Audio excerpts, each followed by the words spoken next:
empowered people make informed decisions that lead to living a life without regret. This is Sara Khaki and Shawna Woods from Atlanta Divorce Law Group, and this is the Happily Ever After Divorce Podcast. Welcome to the Happily Ever After Divorce Podcast. I'm Sara Khaki with Atlanta Divorce Law Group, and I'm joined by our very own managing partner, Shawna Woods.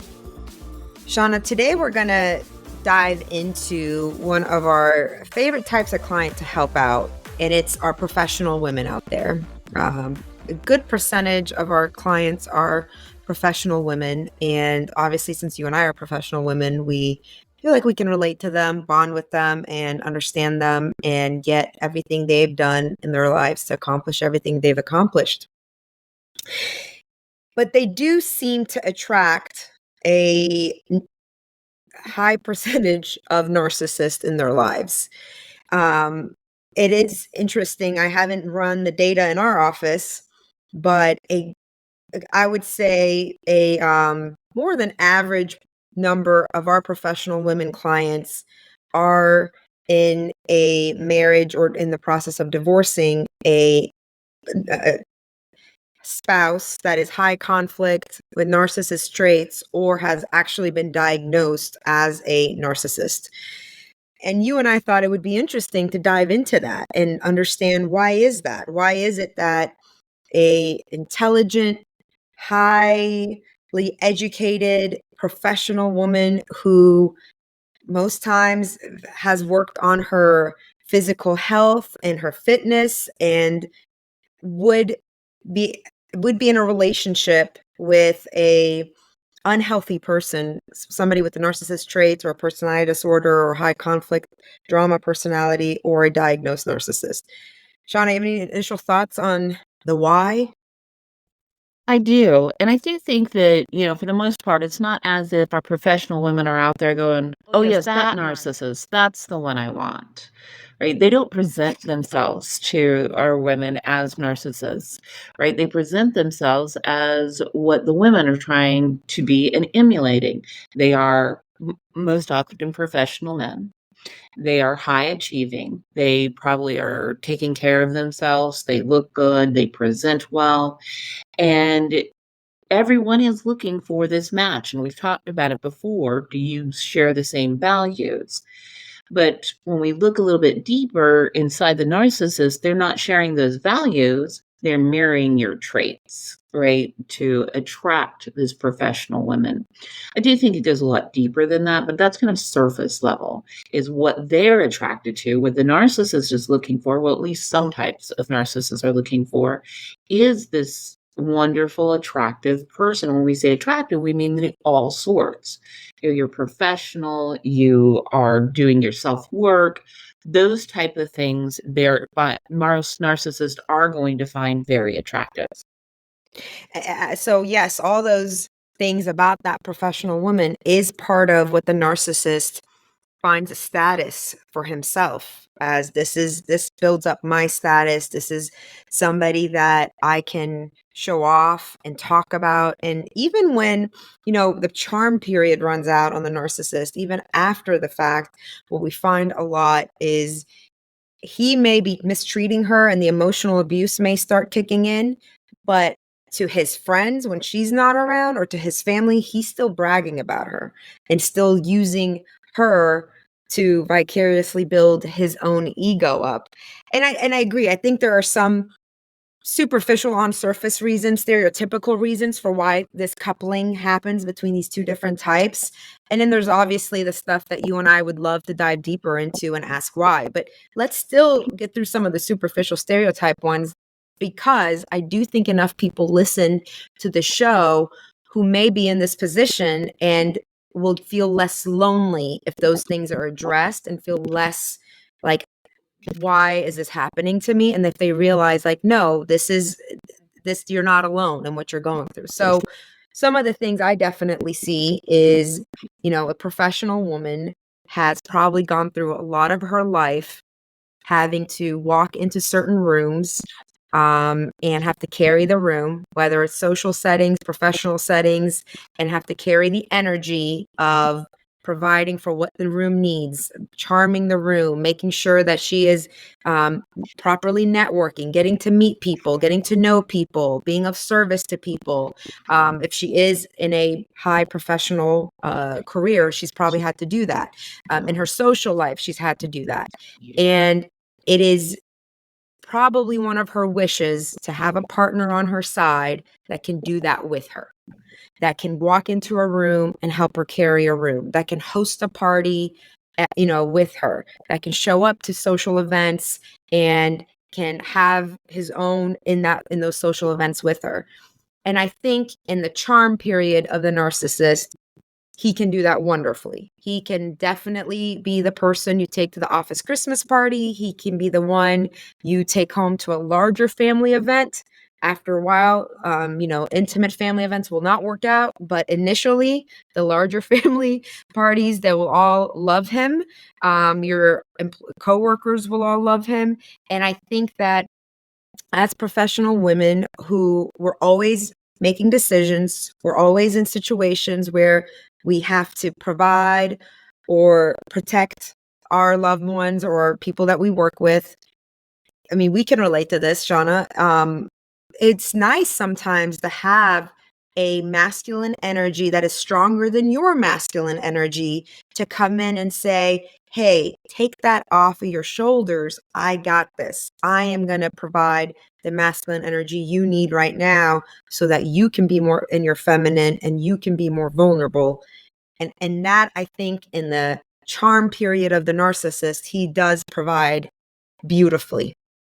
And I do think he looks for it, right? He looks Yes. for somebody who wants to be vulnerable with him, who and only him, right? Who respects on a surface level, and I'm going to emphasize that it's on a surface level of respect. That quality that a lot of the professional women do embody of walking into a room and having that power The of presence. that presence and knowing that you can command attention, and it's not in an odd way or a bad way, it's commanding the attention of whatever your expertise is, speaking on it and making sure that you are understood and people are listening to you. And usually you're in control of the situation, whether it's at work or whether it's in a social situation. A lot of our professional women are the women who are in kind of control of those situations. That's very attractive to a narcissist who wants to have that on his sleeve, right? But I also think that some of these things that we are genuinely looking for, because we also talk about the narcissist as if they're not genuine, because I do think they have some feelings, right? You can't go, narcissism is a scale, and very few people are all the way over to the 10, right? Some of them Right. are following. So there's some underlying things with their personality disorder and their personality traits, then turn this into a negative thing. And I'll use an example of what I was thinking about. When we're talking about our professional women, a lot of times we're not talking about them dating and marrying in the ages that we are, right? We're talking about them dating and marrying in the ages of early to mid 20s or even into the Yes. early 30s, right? Where you're not only more susceptible to things, but also you're looking to create a family. And when you're looking to create a family, what are you looking for? Somebody who's a provider, somebody who's strong, somebody who you can feel vulnerable with. So the narcissist is presenting all these things, although that's again a cookie crumble kind of situation. So it's not a shocker that a professional woman was like, okay, check. That works for what I want for my family. You make such a good point because I also think that the genesis of that professional, high achieving, highly educated woman is somebody that always made calculated and strategic decisions, Yes. right? Sometimes that can be to your detriment because sometimes you make decisions based on how does it look on paper. And I think a narcissist that's able to gain the attention of the professional woman looks amazing on paper. I am so glad you said that because we were just talking off screen beforehand how there are a type of women who do attract a narcissist, and typically it would be the type of woman I am in Right. particular. And I was reflecting upon that because I did date a narcissist when I was younger, and I repel them now, I believe. But when I was thinking about it, I remember thinking I actually wasn't attracted to the person at first, but on paper, he was fabulous. Mhm. On paper, he checked all the boxes of what society thought I wanted, what I thought I wanted because of society. All of these things were tick, tick, tick. He had it. So a lot of the times when there were little red flags popping up in our dating, I'm overlooking them because on paper, damn, he looked good. And if you're in your 20s or even in the early 30s, you're going home, mom and dad's like, "What's wrong with you? This guy is amazing," you know? Um, it's the Taylor Swift line of "You charm my dad with your self-effacing jokes, sipping coffee like you're on a late night show." Yes, I can quote her lyrics at this point, thanks to my daughter. But I literally, when I hear that line from All Too Well, I think of the narcissist male who knows how to charm up the family in that charm school period, how gets all the friends completely enrolled into, wow, this guy's the nicest. He is taking care of everybody. And once you have an army of your family members and friends telling you, this guy looks great on paper, he's so fun to be around, he seems to be all over you because he's love bombing you those first 6 months, and everybody's look how affectionate he is. You're at some point, it's really hard to listen to your gut because your gut's being washed out with the calculated decision of what he looks like on paper, and what you're hearing and seeing from family and friends. And to your point, like, you're young and you are making decisions on the best data you have. I didn't know when I was in my 20s what a narcissist even was. I didn't even know to look out for that. I don't think any of us did. And it is said that the narcissist personality disorder is becoming more prevalent, not just more recognized. And we can delve into that on another podcast because it's really about some social media that I think a lot of Oh, narcissists for are sure. ignoring. There is definitely a buzzword with it. Yeah, but I do think the professional woman who may not have had that experience in her 20s or 30s and who is now dating in 40s and beyond may not also know to look out for the red flags. And I think it's important to educate yourself about what type of narcissist, are attracted to you. Are you attracting them? And watching out for these red flags if you are dating, and especially if you're dating after a divorce, right? Because you're so much more vulnerable to yourself and to the narcissist of falling into a relationship after coming out of a bad relationship, after coming out of a toxic relationship, right? Because the narcissist wants to attach themselves to your vulnerability, right? I am your savior. I am the one who can make this all better for you. Come shine and be on, that guy was a loser. Let me rescue you. So this is such a good point because what is another need every professional woman has? And this is a pain point they all have. Well, not all, but a majority. I make men uncomfortable with my success. Right? That is the storyline. That's the stereotypical storyline of the professional woman. Guess who knows that storyline? The narcissist man. He knows that Absolutely. that is the professional woman's stereotypical pain point. So, what is he going to emulate as far as traits to make you feel safe and vulnerable and comfortable? Talk about how amazing it is that you're such a high achiever, how incredible of a woman you are, and that he knows that he's not threatened at all by it. If anything, he celebrates it and he celebrates you. And And it's instead of being authentic about it and honest about it, because it would be completely honest and authentic to say, you know what, like, I'm a little intimidated by this, but I think I'm gonna need to step it up if I'm gonna be with somebody like you. That would be an honest response. it would be, but I don't think that's what they're getting. And No. for the women who have not maybe yet realized that success because they were staying at home, and someone comes and says, "Oh, I see your ambition. I see the things that you want to do. And they'll tell you, I'm going to support you in that." And what they mean by that is they're going to tell you that they're going to support you.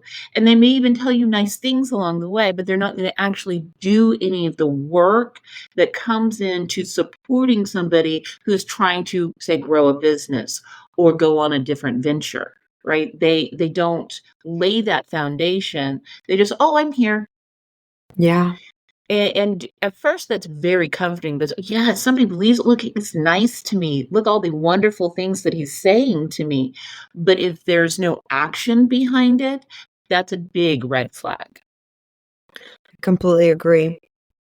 Shawna, do you think there's any other cautions to give, the 20-year-old Sarah, 20-year-old Shawnas out there who are still working on their careers, haven't yet figured out what they're going after, but they know they're going after something and they're ambitious? And what's some cautions you would give them? Well, the first thing that I would say is do not, and we all have a tendency to do this, do not ignore the red flags. When your gut is telling you there's something off, take a minute, listen to yourself. Maybe journal about it, maybe talk to your friends, maybe even talk to a therapist and say, here are some of the things that are just a little, I'm not really catching on what it's bothering me, but it's bothering me. Don't just fly past them because, oh, I want to be in a relationship and this guy seems good on paper, or this guy seems good. I'm just being overly dramatic, or I'm just being overly protective of myself. No, you need to listen to yourself.